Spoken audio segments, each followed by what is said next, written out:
Ladies and gentlemen, now that the NBA season is over and the Oklahoma City Thunder were crowned your 2025 NBA champions, we have headed right into the offseason. We've seen trades, the NBA draft is now over, and day one of the 2025 NBA free agency has commenced. And after all the draft day moves, after all the trades, and after day one of free agency, I feel as though there are three clear winners of the offseason so far. And those three teams are the Orlando Magic, the Atlanta Hawks, and the Houston Rockets. And I feel as though all three of these teams had clear negatives going into the season before the moves that they made were made, and they've pretty much nullified all of them with some of the signings and trades that they've made. So in this episode of At the Buzzer Sports, we're going to be talking about some of the moves that were made that made these three teams the NBA offseason winners to this date. Let's get right into it.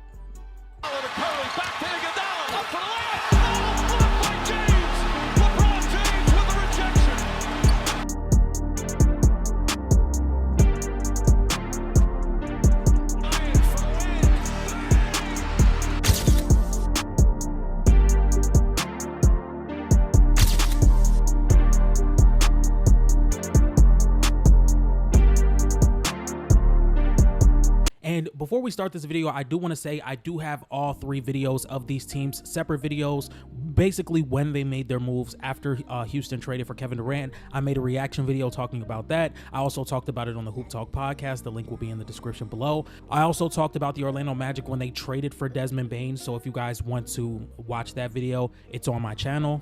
And one of my more recent uploads was Trae Young getting Kristaps Porzingis onto the Atlanta Hawks. That video is also on my channel. You guys can go check that out as well. And without further ado, the first team we're going to be talking about is the Houston Rockets. Now, the Houston Rockets are my biggest winner of the offseason so far, and that's because of the heights they've reached over these past couple of weeks, trading for Kevin Durant and the signings they made in free agency day one. Now, even with the young core that the Houston Rockets possess, they were still able to win 50-plus games this season, and that's by being one of the best defenses in the league and the best rebounding team in the league. And I think this goes to show that a lot of high floor teams get a lot of wins in the regular season. If you're able to win the possession battle night after night, score in transition as much as you possibly can, and be a very good defense, top 5 level, you're going to win a lot of games in this NBA. And the Houston Rockets went about their offense of who has it going this game? Does Amen Thompson have it going? Can he give us 20-plus points? Can Jalen Green give us 20-plus points? Can Fred VanVleet give us 20-plus points? And I think that's why a lot of people did not have the Houston Rockets going past the second round. I've seen a lot of people say, depending on matchup, they can win a first-round matchup, but I didn't think a lot of people had the Houston Rockets as clear contenders. And I think that's a very valid criticism. The Houston Rockets did not have the best offense. They did not have the most efficient offense. They had a lot of very inconsistent players in their half-court offense, and that could just lead to a lot of struggles in the playoffs. If we look at some of their stats last season, they were bottom 10 in rim percentage, all mid-range shots, and all three-pointers. This is per cleaning the glass. And they were also bottom 10 in points per play in the last 5 years in the half-court. And I think it's very safe to say that the Houston Rockets have had a very inconsistent half-court offense ever since James Harden left. And now that this window is slightly opening for a championship run, they want to capitalize on it as much as possible. They sent out Jalen Green, Dillon Brooks in the 10th pick of the draft, which ended up being Kaman Malawach, over to the Phoenix Suns to go get Kevin Durant. And if you ask me, this is a top tier trade. If you go and get a guy like Kevin Durant, who's still, in my opinion, a top 10 player in the league, coming off a season where he's averaging 27 points on 64% true shooting, and you can go get him for a guy like Jalen Green, Dillon Brooks, and the 10th pick of the draft, where you have so much depth when it comes to young pieces that 10th pick may not have been anything of value in his first season, I think this is an absolute steal. And the best part about grabbing KD in this trade is you don't lose any of your identity. You still have your rebounders in Jabari Smith and Amen Thompson and Alperen Sengun and Steven Adams. You also have your defense in Jabari, Tari, Amen, Fred. Alperen Sengun is a desperate liability on defense as well. And now KD can come in and be that shot maker that you desperately needed, because when we saw the Houston Rockets have somebody that can consistently give you 20 points a night, whether it was Jalen, Amen, Tari, Jabari, Alperen Sengun, whether who it was, they had a higher chance of winning if one of those guys were on fire that given night. And now you give them Kevin Durant, who's still one of the best scorers in the league and the most efficient scorer in the league. This team's going to look a lot better. So I was singing the Rockets' praise when they got Kevin Durant. At first, I was a little lower on the trade, and this is why sometimes I feel as though I need to wait like maybe a day or two talking about a trade after it happens, so I can really get my full process, because I was at church when the trade happened, and at first I'm like, oh, they don't have the advantage creation, they don't have the ball handling, just because Kevin Durant isn't the ball handler that he once was, and he isn't the advantage creator that he once was. And that was one of my biggest things about Kevin Durant so far in his career right now. But the more I thought about it, the higher I got on it. And then a few hours ago, they go and sign Dorian Finney-Smith. And if you guys know Dorian Finney-Smith, he was just on my Lakers. We're going to talk about them probably tomorrow or the day after. Dorian Finney-Smith is a very versatile defender, whether it's off ball, and he's a really good rim protector, and he's a 40% three-point shooter. He shot 44% last season, and this past season he shot 39%, 39.8% if you want to be exact. So I would round that up to 40. So now you have multiple plus level shooters in Fred VanVleet, Kevin Durant, Dorian Finney-Smith. Jabari Smith can be a good shooter at times as well. And you have an identity. You have multiple versatile defenders. You have guys that can get up and down the floor in transition. You have shooters, you have rebounding, and you have a level of offense that you can have to pair with this defense and the possession battle that you can constantly win to make this team very dangerous. And to be completely honest, I think the Houston Rockets are a top 3 team in the NBA. I think it's OKC number 1, and then I think Cleveland and Houston are right here. I think they're right here. The only thing I would want to see from Houston is I want a real shooting guard. I want a real shooting guard to pair next to Fred VanVleet. Now, there is still a Quentin Grimes out there that is still looking for a deal. There have been reports that he wants $25 million. I don't know if you want to go give him $25 million, but I think there could be some shooting guards on the market that you can go get to pair next to Fred VanVleet. I don't love the idea of having a men play at the 2 right now. I think he's truly a forward, whether that's the 3 or the 4, with his rebounding, him playing in the dunker, him cutting, lob catching, transition passing, transition play. I think he's gotten a lot better as a ball handler, but I still don't think he's there yet to be a lead guard or a secondary guard, to where you can have a starting lineup with Fred, insert shooting guard, whoever you want, Amen Thompson, Kevin Durant, and Alperen Sengun, and then your bench consists of 3 very versatile wings in Dorian Finney-Smith, Jabari Smith, and Tari Eason. Not to mention, they also signed Clint Capella. Now, I know a lot of people aren't as high on Clint Capella, but Steven Adams has had some real injury history in the past, and with Clint Capella, you still get a solid backup big that can rim protect and rebound, so I think that's a good move as well. This is more like an insurance policy, just in case Steven Adams has to miss a substantial amount of time. Up next, we're going to be talking about the Atlanta Hawks, which is another team that I did a video on. The additions that they made over the offseason so far has been Kristaps Porzingis, Nickeil Alexander-Walker, Luke Kennard, and also drafting Asa Newell out of the draft. And I think, once again, this is the best team that Trae Young has ever been a part of. And they haven't played a single game together. And I think this is probably the best thing that you can put around Trae Young. A lot of play finishing, a lot of athleticism, a lot of guys that can thrive in transition. Now, we all know that they tried the DeJounte Murray thing, which is another guard that needs the ball in their hand, operate in isolation, pick and roll, and that's just not how Trae Young works. Trae Young's not an off-ball player. Trae Young is a heliocentric offense. He is a walking heliocentric offense.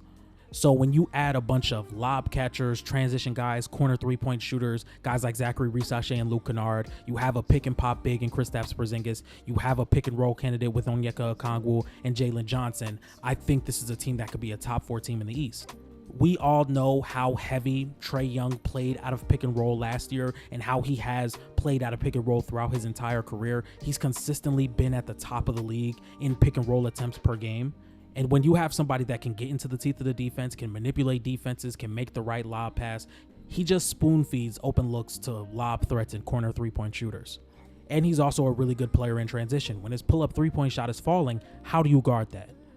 And with the signing of Dyson Daniels and Nickeil Alexander-Walker, you're always going to have a really good point of attack defender next to Trae Young, which I think is absolutely phenomenal. You have a guy like Zachary Risachet, who's gotten better as an on-ball creator as the season has gone along. He's also a really good shooter, and the finishing around the rim has gotten better throughout the season as well. He started his rookie year as one of the worst finishers in the league, but this is a guy that can be a really good play finisher. I think he fills lanes in transition really well. I think he's a good cutter, good three-point shooter. He's not going to be that all-star potential type of player that the number 1 pick is supposed to be, but I think Zachary Risachet is really good. And the concern I would have with the Atlanta Hawks, because I talked about this with the Houston Rockets, was their shooting guard play in Houston. But in Atlanta, it's going to be very interesting to see how they generate their offense without Trae Young on the floor. And I think it's going to be very important for Jalen Johnson to be that playmaker or that secondary playmaker with on-ball reps in short roll opportunities in transition when Trae Young is on the floor, because it just doesn't look like they have a secondary ball handler when Trae Young is on the floor. Again, I talked about the Atlanta Hawks in depth in my latest video. You guys can go check that out on my channel. I'm not going to be spending too much time talking about them because I just did. And the last team we're going to be talking about is the Orlando Magic, who I think improved on their weaknesses heavily. Now, for those who do not know, I am a huge Paolo guy. I think Paolo Banchero can be a top 10 to 12 player in the NBA at his absolute peak. I think he can be a top 7 player in the NBA at his absolute peak. And so far in this Paolo Banchero and Franz Wagner era, they've been consistently one of the worst offenses in the league. Last season, they were 31.8% from three, which is bottom 5 in the NBA. They were 55% in true shooting, which is 28th in the NBA. And they had a 108.9 offensive rating, which was 27th in the NBA. This is a team that has been constantly lifted by their defense. They have fantastic defensive personnel, whether it's Jonathan Isaac, Franz Wagner, Paolo Banchero is a neutral defender, Jalen Suggs, Anthony Black. There's a lot of really good defenders on this roster. And if you have a defense that's consistently top 5 on top of the offense being so bad, you need offensive feel, and they've attacked that consistently this offseason. And it all started with trading for Desmond Bane. I know the 4 first-round picks and a pick swap was throwing a lot of people off, but in my opinion, if you're Orlando, you make that deal. Desmond Bane is a guy that averaged 19, 6, and 5 on 40% from 3, and he's been shooting 40% from 3 for almost his entire career. And over the seasons that Ja Morant has missed, Desmond Bane has gotten a lot better as an on-ball creator and playmaker, to where you can really be versatile with your lineups. You can run a lineup where Franz Wagner and Desmond Bane play together, and they can be 2 ball handlers that can get into the teeth of the defense and make interior passes or kick out passes. Or you could run Desmond Bane next to Paolo Banchero, because Desmond Bane and Paolo Banchero could fit really well together, whether it's a pick and roll or an inverse pick and roll. You could have Desmond Bane spacing. You can put Jace Richardson in there, who I haven't even spoken about yet, who has tremendous offensive feel and should work perfectly with Orlando. And one of the biggest things with Jace Richardson was his size. He stands about 6 foot, 6'1" with no shoes, and he pairs perfectly with Jalen Suggs and Anthony Black. Having that length on the floor at all times when Jace Richardson on the floor is very important. He can be a really good off-ball player to pair next to Franz, Desmond, or Paolo. So when you have 3 guys that can go off for 30 any given night and can make plays with the ball in their hand and play make, because I think one of the most underrated things about Paolo Banchero is his passing, then they should have a really, really good core, and their offense should be a lot better this season. And one of the things I would want to talk about with the Orlando Magic is, what are they going to do with their big man position? I think Franz's brother, Mo Wagner, isn't going to be coming back to the team. I don't know what they're going to do with Wendell Carter Jr. because he was a floor spacer for the Orlando Magic, but the other teams don't even guard him. They don't guard him on the perimeter when he's out there, and they dare him to shoot. So I would say another big man probably would be the main thing I would look at if I was Orlando. But I think Orlando's offense is going to get a lot better, and I don't think they lose anything defensively. I think Desmond Bane is a solid defender. I think he's a good defender when he wants to be. I also think he's a really good rebounder. So before we get out of here, I want to talk about the ceiling for all 3 of these teams. I think Atlanta and Orlando are both Eastern Conference Finals type of teams. It's going to be very hard to see them beating Cleveland because I still think Cleveland is the best team in the Eastern Conference. But as for the Houston Rockets, I think they're championship contenders. I think this is a team that can match OKC in transition. I think they can match OKC with their defense and their rebounding and their physicality. I think bringing in Kevin Durant and Dorian Finney-Smith provides a level of floor spacing. And I think Alperen Sengun and Amen Thompson have such a level that they haven't reached yet, to where if they take the jump that I think they can take next season, they're going to be a championship contender. I don't think it's close. So if I were to rank these 3 off seasons, I would say Houston number 1, Orlando number 2, and Atlanta number 3. And the reason I would put Orlando number 2 is because we've seen the defensive ceiling. We've seen the defensive ceiling with Orlando, with being one of the worst offensive teams in the league, still being a competent playoff team with that defense, and now providing more levels of offense and more space for your big duo in Paolo and Franz to create for others and for themselves. I think that's phenomenal. And the only reason I have Atlanta number 3 is because their injury concerns with Jalen Johnson and Kristaps Porzingis, 2 guys that are going to be heavily favored in this offense, is still very concerning. So, ladies and gentlemen, if you guys like this type of content, please be sure to like, comment, and subscribe. Follow me on Twitter at ATBSports1. Follow me on Instagram at @TheBuzzerSports_. Follow me on TikTok at @TheBuzzerENT. And make sure you guys join to my playback room where we are going live tomorrow night to watch Kobe Bryant's greatest games. All that information will be in the link in the description, and I will see you guys tomorrow. Peace.